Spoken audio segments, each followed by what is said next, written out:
Hello, what is up mga ma'am, sir, ma'am? Ako po si Ralph Cifra, isang visual artist from Manila. And today we are going to customize the Batman Injustice armor from McFarlane Toys. So first, pwede natin painitan. We're going to heat the action figure to loosen up the joints.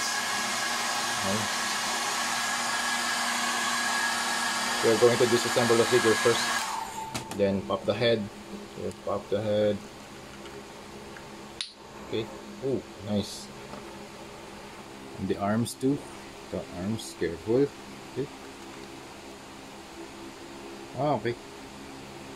Yung shoulder nga pala nakakabit dito. Okay, nice. Then shoulder rings and the arm rings.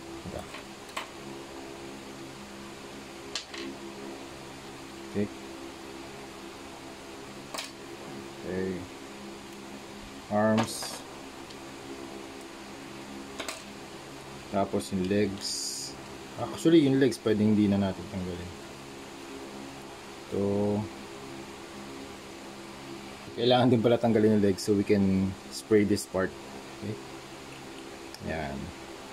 Tapos gagamit tayo ng blue tack para i-mask yung face ni Batman. Itong part ng mouth niya para hindi natin malagyan ng primer. Yung primer na gagamitin natin ay Bosny Flat Black number 4. Yan. Gagamit tayo ng, actually, yung application natin, dalawang thin coats. Okay? So yun, balikan ko kayo kapag nasprayan na natin si Batman Injustice. Okay, tapos na tayo mag-apply ng black primer. And then, yung next na gagawin natin, mag-apply naman tayo ng Vallejo Acrylic Metal Color Grease Metallizado or Gunmetal Gray dito sa surface ng ating action figure na Batman Injustice. Okay? So, lagay tayo sa palette ng gray color. Okay, wipe the excess from the brush. Tapos, smudge lang natin dito sa surface. So, yung pagda-dry brush, nakakapag-add to ng level of weathering. Papalabas din niya yung ibang details ng surface ng action figure. Lalo na rin sa edge. Kapag tumama yung brush dun sa edges, nagkakaroon siya ng highlights.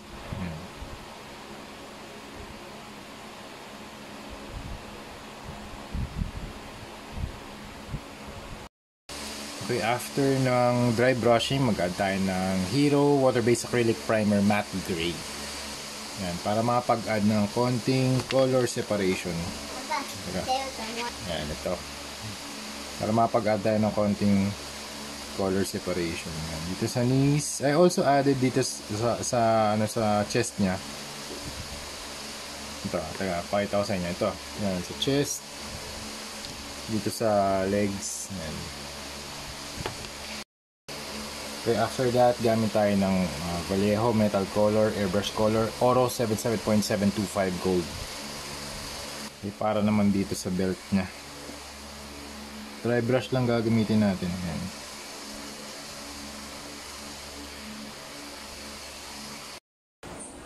And we are done with the Batman Injustice Armor project na pupunta sa Salinas, California, USA. Thank you very much, client, for availing this.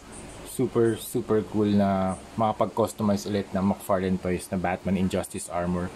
So ito lang yung gusto niya. Black na primer and then dry brush with gunmetal and then gold yung belt and then silver yung buckle. Also, meron pala akong ginawa sa face. Nag-apply ako ng leather brown na wash. Tapos naglagay na rin ako ng mga blood effects. Ayan. Sa kanyang right lip tsaka sa left cheek.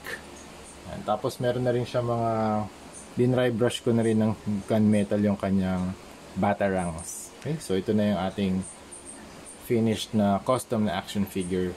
And ang gagawin natin dito, ipapack na natin kasama itong tatlo or kasama yung dalawa. So in all, 3 pieces yung papadala natin sa California.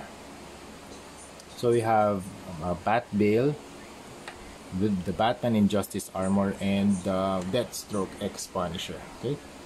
Yan, sa kanya rin to. Thank you client. Okay, gagawa tayo ng collective video tungkol dun sa tungkol dun sa 3 figures na ipapackage natin papuntang USA. Okay?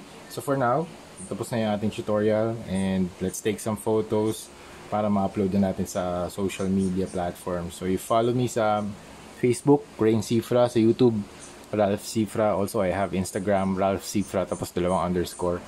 Tapos, sa TikTok meron din. And yun, marami tayong collaboration projects in the future. So we have YOLO Park, Blockies, Transformers, YOLO Park Transformers project, and Churato project. And for now, we are done with the Batman Injustice Armor, and magpo-proceed tayo sa iba pang clients natin para ma-ship na natin worldwide yung mga action figures. Okay? So yun, thank you very much for watching, and see you sa next video. Bye!